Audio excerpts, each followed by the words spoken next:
አባላት 2 ብሬንና 45 ክላሽ በመያዝ ፋኖን ተቀላቀሉ። ስቦ የማስከዳት እንቅስቃሴው ተጠናክሮ በቀጠለበት በርካታ ያገዛዙ ሰራዊት አባላት እየፈረሰ ወደ ፋኖ እየተቀላቀለ እንደሚገኝ ይታወቃል። በጎንደር ቀጠና በተደረገው ውጊያ በብልጽግና ወታደሮች ላይ ጉዳት ደርሷል።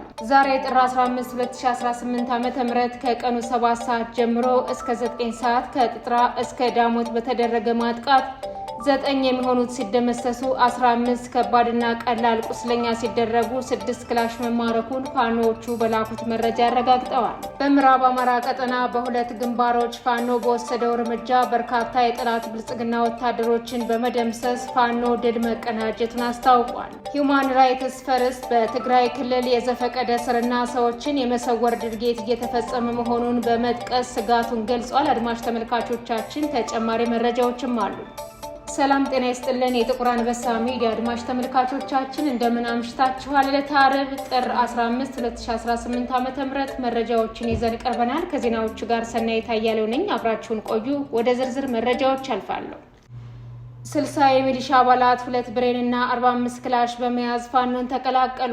ስቦ የማስከዳት እንቅስቃሴው ተጠናክሮ በቀጠለበት በርካታ ያገዛዙ ሰራዊት አባላት እየፈረሰ ፋኖን እየተቀላቀለ እንደሚገኝ ይታወቃል። መሪ ሻለቃውን ጨምሮ ትናንት ጥር 14 2018 ዓ.ም 2 ብሬንና 45 ክላሽንኮቭ በመያዝ የቴዎድሮስ ዕዝ 105ኛ ኮር 66ኛ ክፍለ ጦርን መቀላቀላቸው ተረጋግጧል። በተመሳሳይ የፋሽስቱ አገዛዝ ብልጽግና መከላከያ ሰራዊት 203ኛ ኮር ከፍተኛ አመራር ኮሎኔል ገዳሙን ጨምሮ 4 አባላቶቹን በመያዝ ምኒልክ ዕዝን ተቀላቅሏል። የብልጽግና መከላከያ ሰራዊት 203ኛ ኮር አመራር የሆነው ኮሎኔል ገዳሙ 4 አባላቶችን ጨምሮ ከነሙሉ ትጥቁ ፋኖን ተቀላቅሏል። የልዩ ዘመቻ ክፍለ ጦር አመራሮችም ደማቅ አቀባበል ስለማድረጋቸው ፋኖቹ በላኩት መረጃ አስታውቀዋል።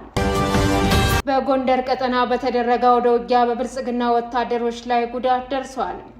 ዛሬ ጥር 15 2018 ዓ.ም ከቀኑ 7 ሰዓት ጀምሮ እስከ 9 ሰዓት ከጥጥራ እስከ ዳሞት በተደረገ ማጥቃት 9 የሚሆኑት ሲደመሰሱ 15 ከባድና ቀላል ቁስለኛ ሲደረጉ 6 ክላሽ መማረኩን ፋኖዎቹ በላኩት መረጃ አረጋግጠዋል። እንዲሁም ከክምር ድንጋይ ወደ አንጃ ሬሽን ጭኖ በመንቀሳቀስ ላይ የነበረው የብልጽግና ወንበር አስጠባቂ ሰራዊት ላይ ውቅሮ መድኃኔዓለም ተብሎ በሚጠራው አካባቢ በተደረገ ማጥቃት በርካታ ኃይሉ ሙትና ቁስለኛ ተደርጓል።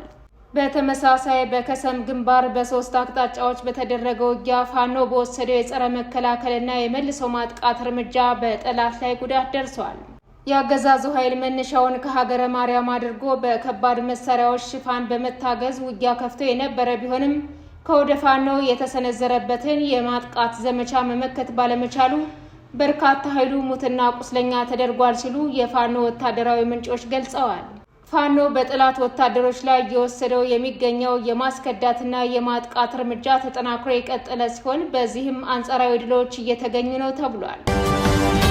በምዕራብ አማራ ቀጠና በሁለት ግንባሮች ፋኖ በወሰደው እርምጃ በርካታ የጠላት ብልጽግና ወታደሮችን በመደምሰስ ድል መቀናጀቱን አስታውቋል። በአንደኛው ግንባር በተሽከርካሪ ተሳፍረው ከቦታ ቦታ ሲንቀሳቀሱ በነበሩ ያገዛዙ ወታደሮች ላይ ፋኖ በከፈተው ድንገተኛ ጥቃት በርካታ ወታደሮች የተደመሰሱ ሲሆን በሌላኛው ግንባር ደግሞ የማህበረሰቡን የተከዘነ እህል ለመዝረፍ በከባድ መሳሪያዎች ታግዘው የተሰማራውን ያገዛዙ ወታደር ኃይል ላይ መብረቃዊ ጥቃት በመፈጸም በርካቶችን በመደምሰስ ቀሪዎችን ቁስለኛ ማድረጉን ፋኖቹ አስታውቀዋል። ሂውማን ራይትስ ፈርስት በትግራይ ክልል የዘፈቀደ እስርና ሰዎችን የመሰወር ድርጊት እየተፈጸመ መሆኑን በመጥቀስ ስጋቱን ገልጿል።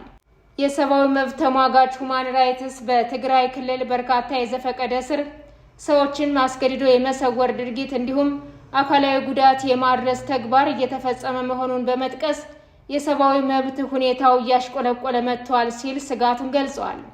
ድርጅቱ ትናንት ሐሙስ ባወጣው መግለጫ በክልሉ በተለያዩ አካባቢዎች የተፈጸሙ በርካታ እገታዎችና እስሮች መረጃ መያዙን ገልጾ ድርጊቶቹ ያለ ሕግ አግባብ ነፃነትን የመንፈግ ሰፊ አዝማሚያ መኖሩን እንደሚያሳዩ ጠቅሷል።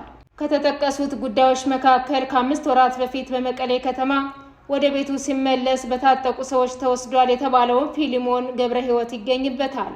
ፊሊሞን እስካሁን ያለበት ቦታም ሆነ ሁኔታ እንደማይታወቅ ተመላክቷል።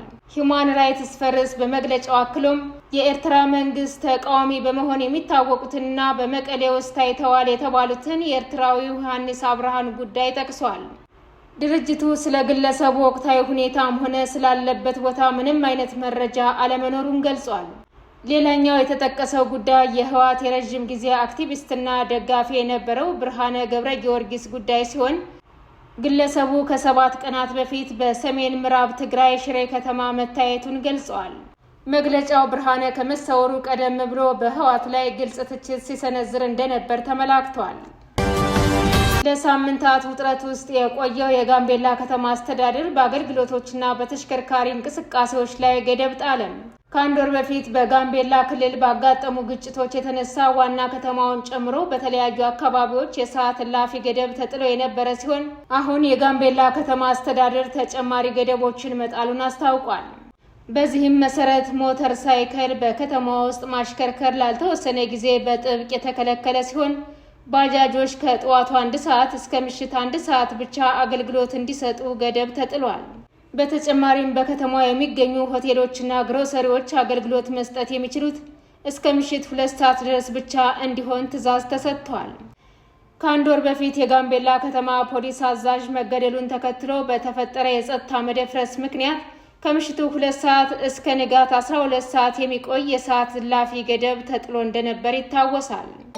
የተወደዳችሁና የተከበራችሁ አድማጭ ተመልካቾቻችን ለዛሬ ያዝንላችሁ መረጃዎች እነዚህን ይመስሉ ነበር። የዩቲዩብ ቻናላችንን ላይክ፣ ሼር፣ ሰብስክራይብ እንድታደርጉ በአክብሮት እንጠይቃለን።